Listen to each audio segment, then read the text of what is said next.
स्नेहा, 2 दिवसाची वेळ आता संपलेली आहे, त्यामुळे आता राज ठाकरे काय बोलणार याकडे सगळ्यांचं लक्ष लागलंय.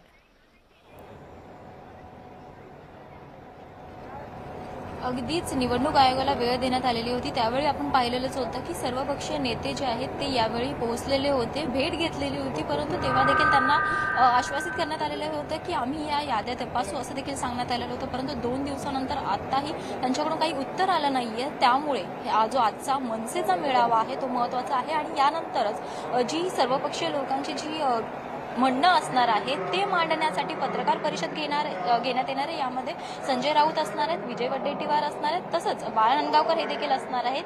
या तिघांची मिळून ही संयुक्त अशी पत्रकार परिषद असणार आहे आणि या संयुक्त पत्रकार परिषदेमध्ये देखील काय सर्वपक्ष नेत्यांचं म्हणणं आहे हे देखील उघडकीस येणार आहे. निश्चितच सगळ्यात महत्त्वाचं म्हणजे बाळा नांदगावकर आणि संजय राऊत देखील या मेळाव्याच्या इथे असणार आहेत आणि त्याचबरोबर हे नेते काय नेमकं बोलतायत पाहणं अतिशय महत्त्वाचं ठरणार आहे. त्यांचं पुढचं पाऊल नेमकं काय असेल ते अतिशय महत्त्वाचं आहे. स्नेहा, मग दुसऱ्या जे मित्रपक्षांचे जे काही कार्यकर्ते आहेत, पदाधिकारी आहेत, ते सुद्धा या मेळाव्याला आलेत का?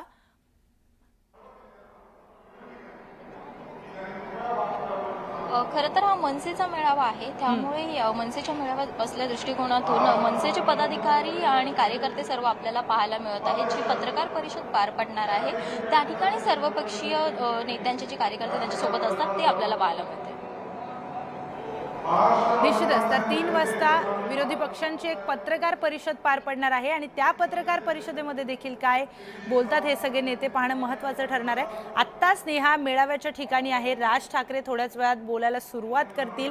राज ठाकरे नेमके कुठले महत्त्वाचे मुद्दे मांडतील पाहणं अतिशय महत्त्वाचं ठरणार आहे, कारण की 2 दिवस सलग निवडणूक आयोगाला हे शिष्टमंडळ भेटलेलं आहे. त्यानंतर पत्रकार परिषद घेतली, त्यामध्ये देखील राज ठाकरे यांनी अतिशय महत्त्वाचे मुद्दे मांडले.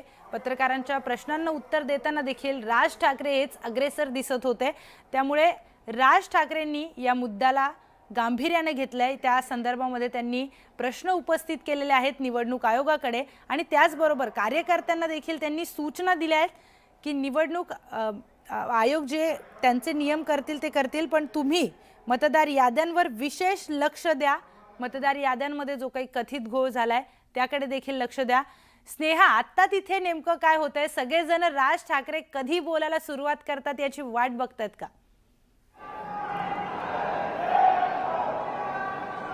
अगदी आता मंचावरती सर्व नेते उपस्थित आहेत आणि आपण पाहिलं तर संदीप देशपांडे यांचं भाषण जे आहे ते सुरू झालेलं आहे. संदीप देशपांडे या भाषणातून काही कार्यकर्त्यांना तसंच पदाधिकाऱ्यांना काय म्हणतात हे पाहणं महत्त्वाचं ठरेल. परंतु त्यानंतरच आणखी काही नेत्यांची भाषणं होती आणि मग अखेर ज्या क्षणाची सर्वजण वाट पाहत असतात मनसेचे कार्यकर्ते अगदी याच क्षणासाठी राज ठाकरे काय म्हणतात हे ऐकण्यासाठीच या सर्व मेळाव्याला हजेरी लावत असतात आणि त्या क्षणाला सुरुवात होईल. राज ठाकरे हे येतील आणि भाषणाला सुरुवात होईल. त्यामध्येच कळेल की नक्की महत्त्वाची घोषणा काय असेल, तसेच महत्त्वाच्या सूचना या दरम्यान स्थानिक निवडणुकीच्या अनुषंगाने काय महत्त्वाच्या घोषणा केल्या जातील ते. निश्चितच आता स्थानिक स्वराज्य संस्थांच्या पार्श्वभूमीवर राज ठाकरे काय बोलणार त्या एक एक वाक्याला महत्त्व आहे, कारण त्यानंतर त्या वाक्यातून पुढची भूमिका त्यांची काय असेल हे त्यातूनच ठरणार आहे. त्यामुळे मनसे पदाधिकाऱ्यांसाठी आणि मनसे मतदार याद्या प्रमुखांसाठी राज ठाकरे काय बोलणार हे जाणून घेणं अतिशय महत्त्वाचं आहे,